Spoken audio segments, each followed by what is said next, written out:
او زما محترمو کچرته مونږ او تاسو ته اعلان وشي چا یو شپې چې کوم دی ختم ته ودرېدو تراویح وکړي هغې له به په محمد آباد ټاون کې یو محل به ورکو د ایخ نه بیخه پورې به جوړو ولا یا به پېښور کې یا به اسلام آباد کې یا به حیات آباد کې نو په ایمان ووایې څوک به تراویح پرېږدي بیا پرې به دي مالداره سړی خو به یې پرېږدي که نه اخو مالدار دی هغه خو محله شته په دې محل باندې سکی پرې چې غریبانان نه په هغې کې به مالدار ځان حاضر کړی شي لکه ځمکه حاصلول دي چې د تراو په یو سجده باندې 1500 نیکۍ الله خپل بنده ته ورکوي او دا 1500 نیکۍ دا نیکۍ دا په فرضو باندې بدلیږي په فرضو باندې رمضان دی زما محترمو د تراو په یو سجده باندې الله رب العزت دې بنده ته په جنت کې د سرو یاقوتونو جوړ شوی محل ورکوي پاغي باندې تا چرتا عزت اونکړو حرس کې اونکړو چې هغه محل حاصل کی مرګ سره به دغه محل قسم د الله په ذات باندې مرګ سره لکه دا څنګه روزماتي په ټیم کې د هر روزدار د حور عین د حور سره نکاح کیږي او زما محترم او یا زرا غلمان خيسته الکان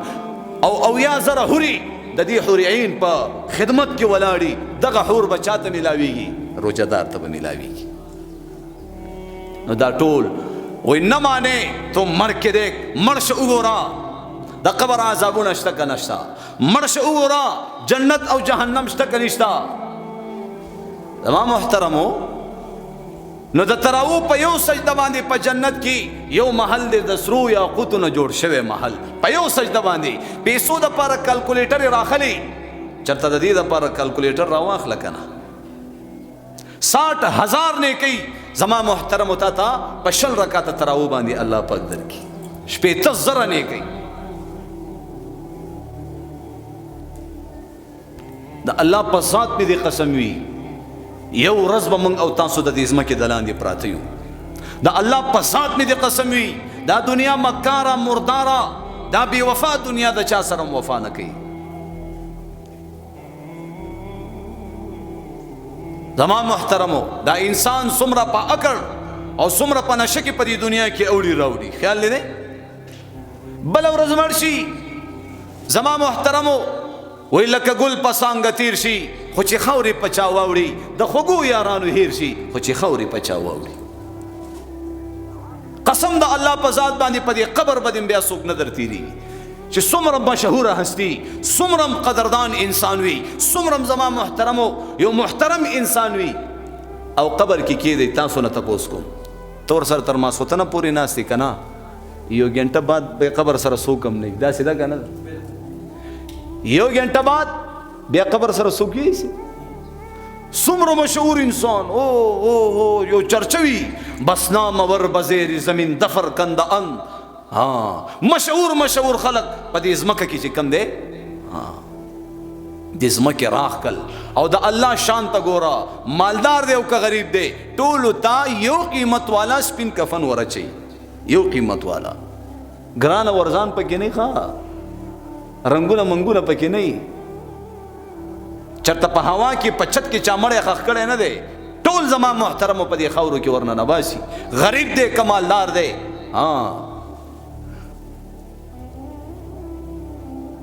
وہ جوانی نے پھر تجھ کو مجنوں بنایا بڑھاپے نے پھر آ کے کیا کیا ستایا